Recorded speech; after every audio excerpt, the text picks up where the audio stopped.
Hello everyone, ओम नमः शिवाय and welcome back to the channel.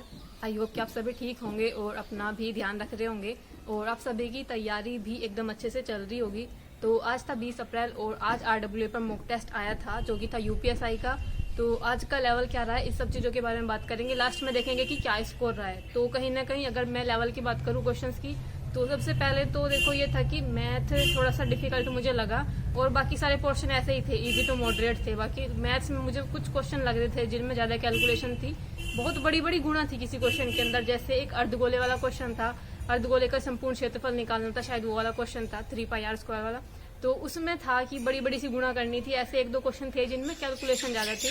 बाकी अगर मैं बात करूं कि मॉक टेस्ट में, आई थिंक मैं 2 बजे के करीब बैठी थी मैं अपना मॉक टेस्ट लगाने के लिए, ये यूपीएसआई का।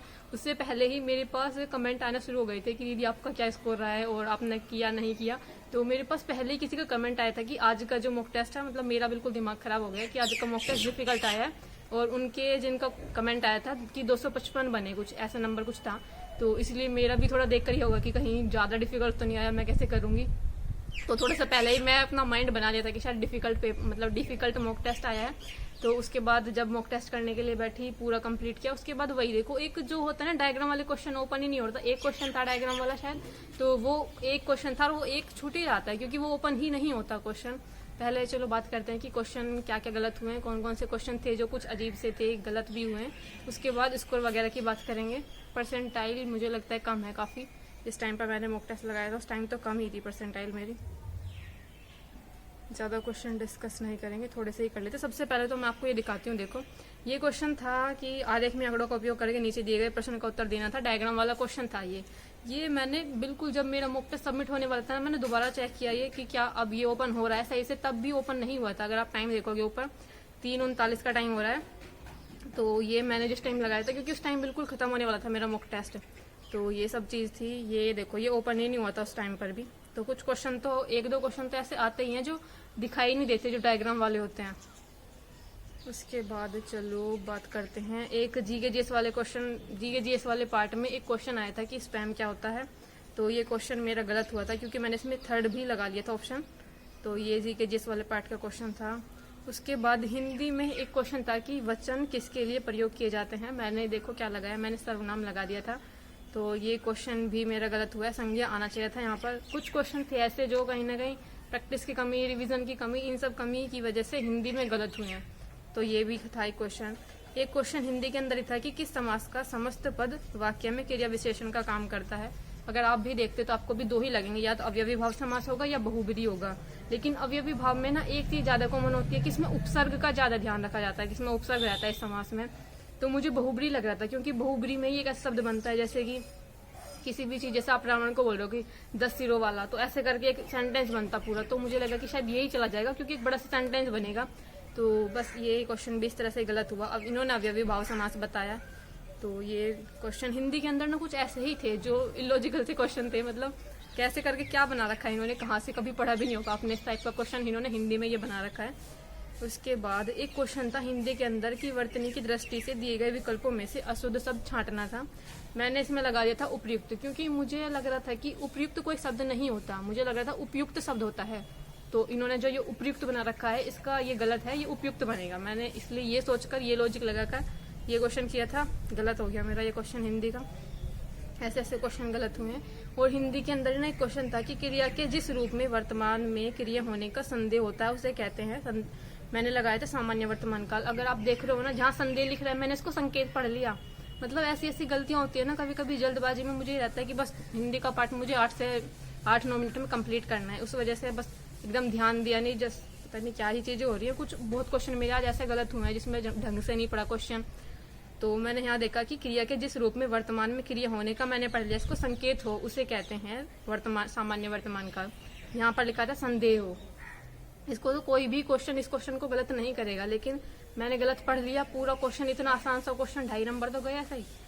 ऐसे ही कुछ काफी क्वेश्चन गलत हुए। एक और था मेरा हिंदी का, ये दयनीय शब्द में पढ़ते पूछा हुआ था और देखो मैंने ये लगा रखा, ये मैंने ये लगा दिया। देखो तो इसमें कहीं से कहीं तक भी नहीं आ रहा। पता नहीं मैंने क्या ही देखकर, मतलब कैसे ही मॉक टेस्ट किया है। गलत क्वेश्चन मुझे समझ नहीं आ रहा कि मैंने दोबारा रीचेक करते टाइम ये गलत क्लिक हो गया है या फिर मैंने ही गलत चूज कर लिया था उस टाइम पर। मुझे समझ नहीं आ रहा। मतलब कुछ क्वेश्चन ऐसे हो रहे हैं जो मुझे लग रहा है कि मैंने शायद ठीक किए थे, लेकिन पता नहीं ये कैसे चेंज हुए। या तो ऐसा होता है कि जब आप बार बार उसको जैसे दोबारा रीचेक करते हो ना एक बार, तो उस टाइम पर यहाँ पर क्लिक हो गया होगा, मतलब क्योंकि इसमें सेव एंड नेक्स्ट तो मैं करती नहीं हूँ, मैं सिर्फ क्लिक करके आगे बढ़ जाती हूँ। कुछ क्वेश्चन तो ऐसे थे। और एक क्वेश्चन था रीजनिंग में था, निम्नलिखित आकृति में कितने वर्ग हैं। इस सही में काउंटिंग फिगर वाले क्वेश्चन ना मुझे सबसे बेकार लगते हैं।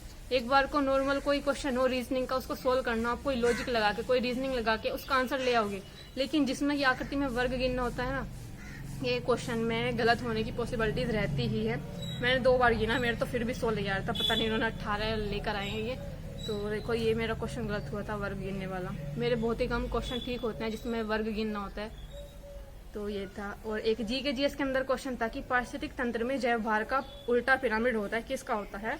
मैंने लगाया था ये मरुस्थल, क्योंकि मुझे लग रहा था कि मरुस्थल में होगा, क्योंकि मरुस्थल वाली साइड में पेड़ पौधे कम होते हैं और जो बाकी जो जीव जंतु मतलब तीसरी श्रेणी के जो होंगे अपघटक शायद वो ज़्यादा होंगे। पता नहीं क्या करके लगाया, इतना ज़्यादा मैंने इसके बारे में मतलब ईवीएस वगैरह इतनी पढ़ी नहीं है। तो बस यही था। बाकी तालाब, मतलब तालाब में कैसा होगा एक बार आप प्लीज़ किसी को पता हो तो इसको एक्सप्लेन कर देना। उसके बाद ना एक आज ना रीजनिंग के अंदर अगर आपने देखा होगा 3-4 क्वेश्चन आए थे वो सिलेक्शन वाले कि उसका चयन किया जाएगा या नहीं किया जाएगा। एक क्वेश्चन गलत हुआ उसमें से मेरा। वैसे मैं बताऊं तो मुझे बिल्कुल अच्छे नहीं लगते ये वाले क्वेश्चन, मतलब बिल्कुल इनको पूरा ये देखो कि नहीं होगा। इसमें ये था, मैंने इसकी एज का ध्यान ही नहीं दिया, क्योंकि इन्होंने एज दी हुई थी कि 23 दिसंबर 1992 को हुआ था।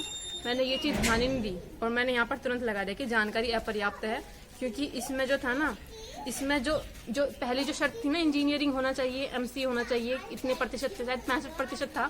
इसमें मुझे लगा कि इसमें दे ही नहीं रखा उसको, मतलब जब इन्होंने इंजीनियरिंग में यही नहीं दे रखा कि कितने प्रतिशत नंबर हैं, तो फिर ये तो जानकारी अपर्याप्त में जाएगा ना। इसलिए मैंने यहाँ पर लगाया था कि डाटा अपर्याप्त है, जो कि मेरा गलत हो गया। एक क्वेश्चन गलत हुआ था और ये भी इसी वजह से गलत हुआ था, क्योंकि मुझे एक चीज़ समझ नहीं आई, जब इन्होंने इंजीनियरिंग में कितने प्रतिशत है ये नंबर नहीं बताए, तो इन्होंने फिर इसको ऐसा कैसे बोल दिया कि उम्मीदवार का चयन नहीं किया जाएगा। ये तो डाटा अपर्याप्त है ना। तो शायद ऐसा भी होगा, या शायद मैंने ढंग से नहीं पढ़ा। तो बस यही क्वेश्चन थे जो मुझे डिस्कस करने थे आप सभी के साथ। अभी फिलहाल बात कर लेते हैं कि क्या क्या चीज़ें रही। स्कोर क्या रहा, अब स्कोर के बारे में बात करते हैं। ज़्यादा बड़ी वीडियो हो जाती है क्योंकि मैं इतना ज़्यादा बोलती चली जाती हूँ। तो बात करते हैं। अभी देखो रीजनिंग के अंदर आज मेरे 35 क्वेश्चन ठीक हैं और 5 क्वेश्चन गलत हैं। 34 मिनट का इसको करने में टाइम लगा था। सही क्वेश्चन के लिए 34 मिनट लगे थे और गलत क्वेश्चन के लिए 8 मिनट लगे थे। रीजनिंग का कहीं ना कहीं अगर मैं बात करूँ ना, अभी रिसेंटली मैंने रीजनिंग की और मैथ की काफ़ी प्रैक्टिस की है, और मैथ से भी ज़्यादा मैंने रीजनिंग की प्रैक्टिस की है, क्योंकि रीजनिंग में मेरे ज़्यादा गलत हुए थे और जिसकी वजह से शायद थोड़ा बहुत सुधार होना शुरू हुआ है। जो मेरे बाकी जो अल्फ़ाबेट वाली जो सीरीज़ होती हैं वो ठीक हो जाती हैं। पहले मेरी ज़्यादा गलत होती थी, ये भी मेरी नंबर सीरीज़ ज़्यादा गलत हो रही है अभी भी। जो नंबर सीरीज़ होती है बहुत ही कम, 1-2 ही बन पाती हैं मुझसे, बाकी हो जाती हैं, क्योंकि यही मतलब जो वीक सा पोर्शन है मेरा यही है, नंबर सीरीज़ वाला एक तो इसलिए रीजनिंग में मेरे 35 क्वेश्चन ठीक थे, 5 क्वेश्चन गलत थे। उसके बाद मैथ की अगर मैं बात करूँ तो मेरे 31 क्वेश्चन ठीक थे और 9 क्वेश्चन गलत थे। 38 मिनट सही क्वेश्चन को करने में लगे थे और 15 मिनट गलत क्वेश्चन को करने में लगे थे। मैथ में भी आज मेरे ऐसे ऐसे क्वेश्चन गलत हुए हैं जो सिर्फ मेरे तनी क्लिक करने, मतलब मैथ में मेरा बहुत टाइम लग गया था। क्या हुआ था कि मतलब मैं पूरे क्वेश्चन अटेम्प्ट नहीं कर पाई थी, लास्ट में जो बचे कुचे थे ऐसे ही क्लिक कर दिया था मैंने उन पर, इसलिए मेरे ज़्यादा गलत हो गया। आप टाइम भी देखोगे 31 क्वेश्चन ठीक है, 9 क्वेश्चन गलत है, 38 मिनट में हुए थे। हिंदी के अंदर आज मेरे 34 क्वेश्चन ठीक हैं और 6 क्वेश्चन गलत हैं। गलत आप सभी ने देख लिए होंगे कौन कौन से गलत थे। मोस्टली मैंने हिंदी के सारे ही क्वेश्चन डिस्कस कर लिए। 8 मिनट में मेरा इसको टाइम लगा था, 3 मिनट गलत क्वेश्चन के लिए, 8 मिनट सही क्वेश्चन के लिए। 34 क्वेश्चन ठीक थे और 6 क्वेश्चन गलत थे हिंदी के अंदर। और बेसिक लॉ पॉलिटी वाले पार्ट में मेरे 19 क्वेश्चन ठीक थे और 21 क्वेश्चन गलत थे। 5 मिनट का इसको करने में मुझे टाइम लगा था। सही क्वेश्चन के लिए 4 मिनट लगे थे, गलत क्वेश्चन के लिए, यानी कि ओवरऑल जो टाइम लगा होगा वो 9 मिनट का लगा होगा। तो ये था। अभी बात कर लेते हैं फाइनल स्कोर की। फाइनल स्कोर रहा है मेरा 297.5 400 में से, जो कि मुझे लगता है कम है। मेरा इससे अच्छा स्कोर हो सकता था। मेरे ऐसे ऐसे क्वेश्चन गलत हुए ना मैथ्स में, मैंने वो रखे नहीं यहाँ पर डिस्कस करने के लिए, क्योंकि वीडियो फिर बड़ी हो जाती है ज़्यादा। क्योंकि ऐसे ऐसे क्वेश्चन थे जो मेरा आंसर भी आ गया था, पता नहीं गलत क्लिक कैसे हो रहा था। ज़्यादातर मेरा RWA पर ही ऐसा होता है, टेक्स्ट बुक पर नहीं होता, क्योंकि यहाँ पर ना आप देखोगे एक तो बार बार मुझे वो चेंज करके देखना पड़ रहा था कि मैं बीच में कौन से क्वेश्चन स्किप करके गई थी, क्योंकि जो क्वेश्चन उस टाइम पर मुझसे नहीं हो रहे होते मैं उनको वहीं पर छोड़कर नेक्स्ट क्वेश्चन पर बढ़ जाती हूँ। और लास्ट में जितना भी टाइम बचता है वो अपने 5-10 क्वेश्चन जो मेरे नहीं हुए थे पहले उनको दोबारा करके देखती हूँ उस टाइम के लिए। तो ऐसा था। आज जो मेरे क्वेश्चन मतलब जो स्कोर हुआ है वो 297.5 हुआ है। और परसेंटाइल 76 है। 119 क्वेश्चन ठीक थे, 41 क्वेश्चन गलत थे और 74 एक्यूरेसी थी, 74%। तो यही रहा है कुछ स्कोर जो कि मुझे लगता है पहले वाले मॉक टेस्ट से ये स्कोर कम है। और पहले वाला मॉक टेस्ट में मुझे काफ़ी सारे लोगों ने बहुत क्रिटिसाइज भी करा था कि दीदी इतना आसान टेस्ट था, इसमें भी आपके 307 नंबर ही आए हैं। तो देखो ऐसा ही है, प्रैक्टिस की कमी हो सकती है, शायद प्रैक्टिस तो मैं कर रही हूँ, फिर भी कुछ क्वेश्चन हो जाते हैं गलत, जिसको आप जल्दबाजी में ऐसे पढ़ने की वजह से गलत कर देते हो। जैसे मैंने हिंदी के भी आपको 2-3 क्वेश्चन दिखाए, उनको कोई भी गलत नहीं करेगा। जैसे वो पढ़ती वाला क्वेश्चन था, दयनीय में पढ़ती है, मैंने ईया लगा रखा था। तो इस टाइप के जो मुझे लगता है शायद वो क्वेश्चन 1-2 क्वेश्चन जो ये एक गलत हुआ ऐसे, वो आगे पीछे क्लिक करने की बार बार आप आगे पीछे करके उन्हें रीचेक करते हो जब उस टाइम पर हुई होंगी। तो बाकी इस तरह से ही चल रही है अपनी तैयारी। बाकी आप सभी भी अपनी तैयारी करते रहो। मिलते हैं नेक्स्ट वीडियो में, तब तक के लिए bye bye, take care and Radhe Radhe.